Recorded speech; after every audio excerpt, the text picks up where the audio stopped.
Welcome back to Hardball. Ahead of what could be a very dramatic vote at the United Nations on the establishment of a Palestinian state, a move President Obama has vowed to veto in the Security Council, Republican frontrunner Rick Perry today accused our president of following a policy of appeasement in the Middle East. Here's some of what Perry had to say earlier today. We're equally indignant of the Obama administration and their Middle East policy of appeasement that has encouraged such an ominous act of bad faith. Simply put, we would not be here today at this very precipice of such a dangerous move if the Obama policy in the Middle East wasn't naive and arrogant, misguided, and dangerous. I think words better suited to himself. Anyway, strong words from Governor Perry. Mitt Romney also criticized Obama today for repeated efforts over 3 years to throw Israel under the bus and undermine its negotiating position. Of course, we're in campaign season right now. Do the Republicans think they've found an effective attack line against President Obama, his weakness on Israel among many voters? Well, John Howlands with the National Affairs, he's National Affairs editor for New York Magazine. His cover story this week calls President Obama the best thing Israel has going for it right now. And Jonathan Martin's a senior political reporter at Politico. I want to find out why a guy, Rick Perry, is out there shouting this stuff. It's not his terrain, usually foreign policy. Why he's doing it. My first hunch is, John Heilman, he's doing it because he's running in Iowa among the Christian right. He wants to win Iowa. He wants to do well in New Hampshire well enough, and then go on and win in South Carolina among the Baptist voters down there. This is aimed at the Christian right, the ones who believe that Israel has a role to play in the end of days.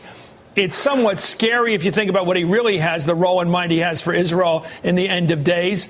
It's nothing to do with liking Jewish people or liking their interests or caring about them. I thought, I admit, I have an attitude about this whole kind of politics. I think it's exploitative and cheap shot stuff, but that's just my thought. Yours, John. Well, I don't know, Chris, what the depth or the genuineness of his feeling for the Jewish people. I'm in Texas right now, and he has had a fair amount of Jewish support down here in his governorships over the last decade or so. But it's certainly true that for a lot of conservatives, they have been very critical of President Obama's stances with respect to Israel and the Palestinians over the course of his administration so far.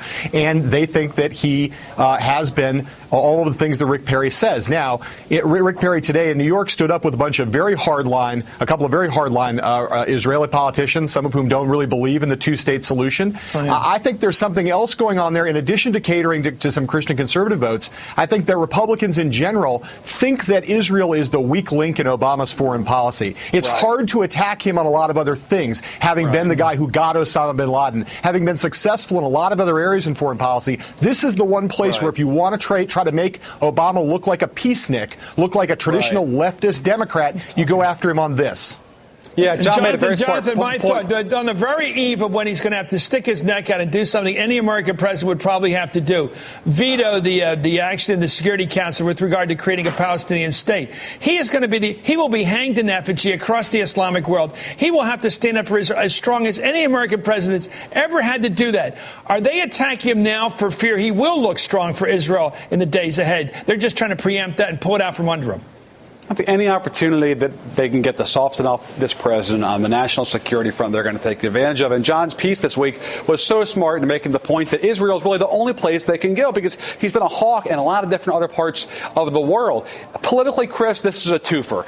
You get the Christian conservative folks that you mentioned in places like Iowa and South Carolina who biblically place a lot of value on the Jewish state. But there's also something else. Look who's in the background of that B-roll that you're playing of Perry's appearance today. It's Bob Turner, the new congressman from that Anthony Weiner district. This is also a play at a lot of the Jewish community's donors. Some of the Hillary Clinton Democrats, some of the sort of softer Republicans who maybe on cultural issues aren't where Perry is, but on Israel think that Obama has not been sufficiently supportive of the Jewish state. So I think there are two plays here. There's a grassroots play and the Republican primary and a finance play as well with the money crowd, Chris. You know, the horrible story is if you spend any time in Israel, what I've been lucky to do over the years, and you recognize that in Israel this debate is always fine. It's a great debate, and the idea of having a Palestinian state is generally recognized as an historic necessity, or else you're going to have a lot of Palestinians, Arabs living in your country forever, who will eventually become a majority if you don't separate from the Palestinian community of the West Bank. But here's what, John, you wrote about the president and his Jewish support in that big cover story for New York Magazine this week. The truth is the White House is worried,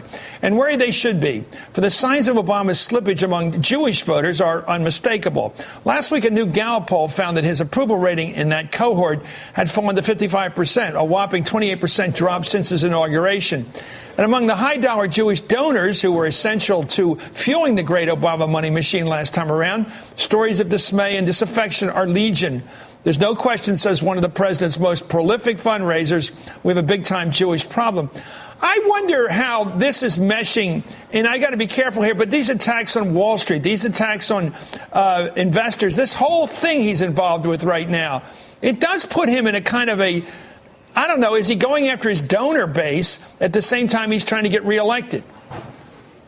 Well, look, Chris, the president has had that problem before. There is certainly overlap among the Wall Street titans, many of whom supported Obama very generously in 2008, and the Jewish the Jewish voters. There is overlap there. It's undeniable. And the president has had this problem. This is one of the reasons why it's hard to disentangle exactly what the problem is, because there are a lot of Jewish donors who are upset with the president on a number of fronts. One of them is Israel, but another is the way that he went after Wall Street in terms of Wall Street regulation. Right. Another is more broadly in terms of his handling of the economy. It's a bunch of problems. It's not merely Israel that's a problem for him, but it is a real problem because people forget back in 2008, before the huge internet fundraising bonanza that the Obama campaign eventually unleashed, the core of his support in the financial community, the core of his support in terms of fundraising was among Wall Street donors. And this time around, President Obama is trying to raise $1 billion.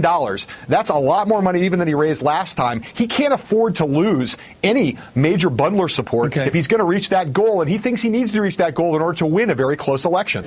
Okay, but Jonathan, it seems to me among Jewish voters, and I don't speak for them, but I'm familiar with a lot of sensibilities about things.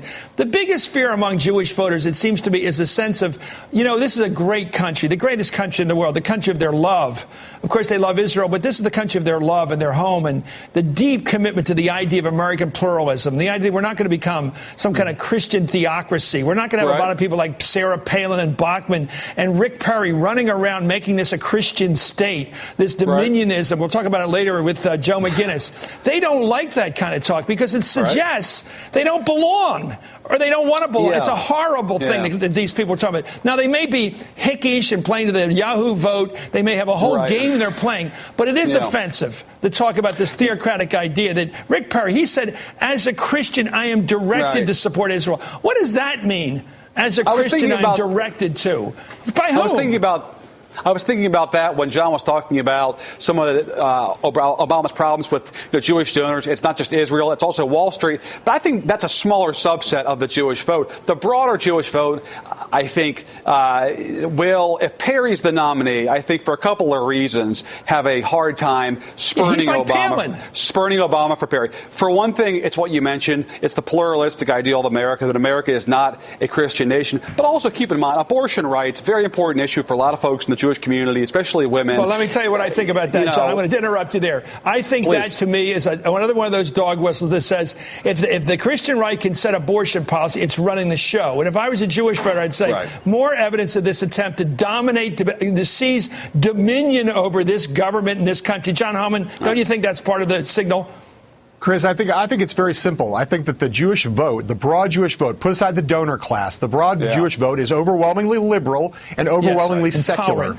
And Rick Perry or Sarah Palin will scare a lot of that vote right back into Barack Obama's arms. The greater concern The greater concern is that someone like Mitt Romney, who can do well with the Jewish donor base, that Mitt Romney gets the nomination, and then you have a more difficult problem. They don't have a problem in principle with Mitt Romney's Mormonism, and so you now have states like Florida and Pennsylvania where the Jewish vote is 5% of the electorate, where if Barack Obama is down 30 points with Jewish voters, that's a big problem. I think you're smart as always. I think that Mitt Romney looks more like John Anderson, somewhere in the vague middle, and the establishment, and therefore it's much safer than these people on the Yahoo right. Anyway, thank you, John Hammond. Thank you, Jonathan Martin.